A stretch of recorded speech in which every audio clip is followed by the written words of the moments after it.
Duna.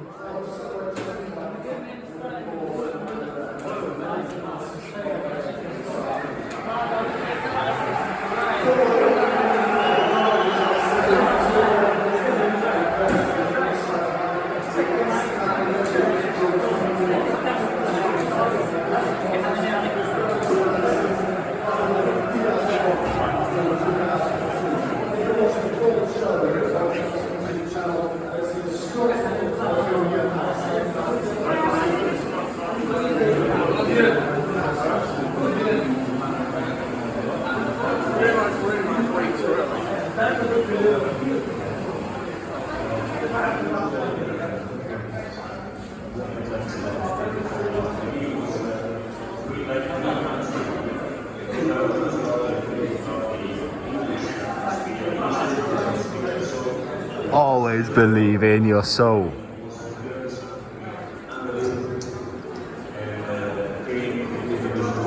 Fantastic. Unfortunately, the season was a horrible season to me. In England. Just thought I'd give you a little tour of Watford Stadium, Vicarage Road, and a little brief history of Watford FC there. We are at the ground for the match today, Watford against Burnley. The team has come in. It's an interesting lineup, certainly what we'd expect though. In goal for Watford, Ben Foster. Easy dub. Now, alright, he was at fault for a few of the goals against City, but he's better than Bachmann. He's all we've got. He's going in the summer. The cycling GK, he makes a few saves, to be fair to him, but he does make mistakes as well. But so does every goalkeeper. Back four, as you'd expect. Left back, one of our players of the season, Hassan Kamara, who scored his first Watford goal against Man City last week. Great goal and great signing he's been, but just wish he'd done it a bit earlier. Centre-back pairing is the same as always, which is the right thing. I know we're conceding goals in every game, but at the end of the day, you want a settled back centre-back pairing. So Kabasele partnered with, you know it, Samir, the January acquisition, and then full-back at right-back. Ngaka came in for the Man City game because of a slight knock for Kiko Femenia, but I've got no problem with Ngaka. He's actually very good defensively, but Kiko just gives you that little X factor when we go forward. And how many times do I say this, but we need to get Kiko on the overlap. Do what he was doing against Arsenal, which is get ahead of the fullback and whip crosses in, because as soon as that happens, there's something for the attackers in the box to attack. If we just give it to Kiko on the right and then just expect him to just drift it into the box and really float it, the goalie from the opposing team will just come and catch it. We'll be catching practice. So we've got to whip them in from Kiko. We've got to really stretch the opposition's back four. Talking on midfield though, Kiko obviously is so good going forward, but we need that stability where we do look a bit more defensively brisky, and hopefully that midfield will provide it. Kutska is back in after he missed the Man City game through injury. It's good to see him back in, because I've got to be honest, in the game against Brentford, he actually was one of our best players, and probably the best man of the match, in my opinion, along with your usuals like Hassan Kamara. So Kutska, I know he's a very up and down player, but for the age of 35, he's doing what he can, and he's actually putting in the effort, and that's not something the rest of the team sometimes are doing. You know, I think it might have been Leeds that Kutska was playing quite well. I don't know if you saw that, people. Maybe I wasn't showing the camera there, but I think it was Nick Pope there that just kicked the ball away, and it hit the bum of a Burnley player trying to warm up. I don't know if you saw that, but I saw it. It was pretty funny.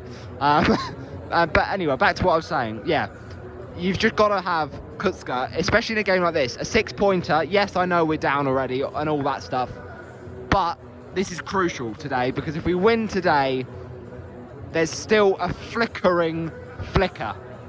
I know it's probably going to be dead, but there's at least some life in us.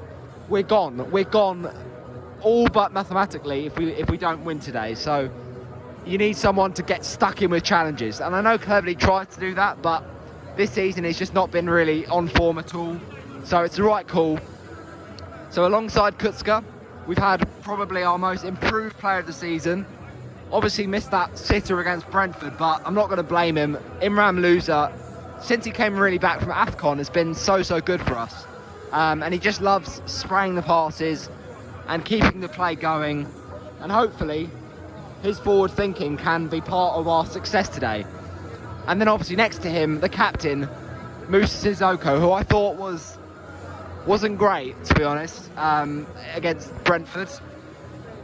Against Leeds, not good either. Against City, not good. So he needs to improve. We know he can be really good, but as a leader, there's no doubting his ability.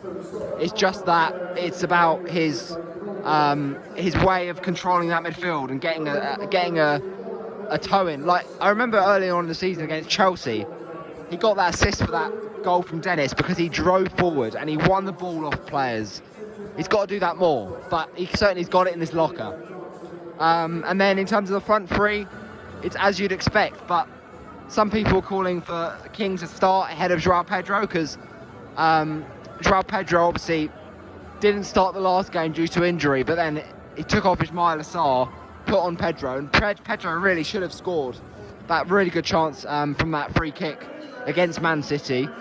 But you're going to play Dennis because he's our biggest threat at this point.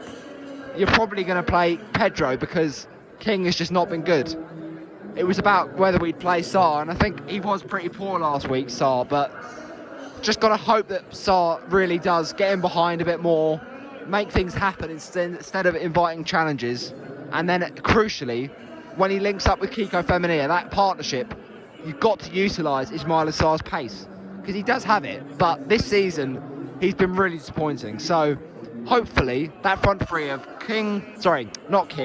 that front three of Sarr, Dennis and Pedro can actually work together instead of previous games where Dennis is not wanting to pass the ball. He's holding on for it. He's holding on for it too much and he's being too hesitant.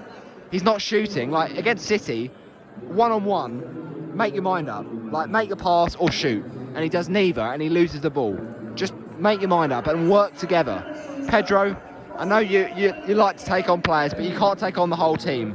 So just try and find the right option. Fingers crossed, that's the lineup. Burnley's as you'd expect as well, but they've gone and benched Matty Vidra. They've got a front three of Lennon, Weghorst and Jay Rodriguez, who of course scored that goal in the Project Restart game in the last time we got relegated. So it'll be interesting today, certainly. I think to be honest, Burnley's talisman is Nick Pope, and it's going to be hard to get past Nick Pope because recently his performances have been really good. And Burnley, just full stop, have been good. They've beaten Wolves, beaten Southampton, and drawn to West Ham. They're still unbeaten under the new temporary management of Mike Jackson. So we need to try and just disrupt that kind of positivity and get something from today. I know I've done a match preview already, but I just thought I'd catch you up on the team news. So come on, you Horns. This is it. I'll see you definitely now at full time. I don't want any more poor performances. I just want effort. That's all I ask for. Let's see if that actually equates to 3 points.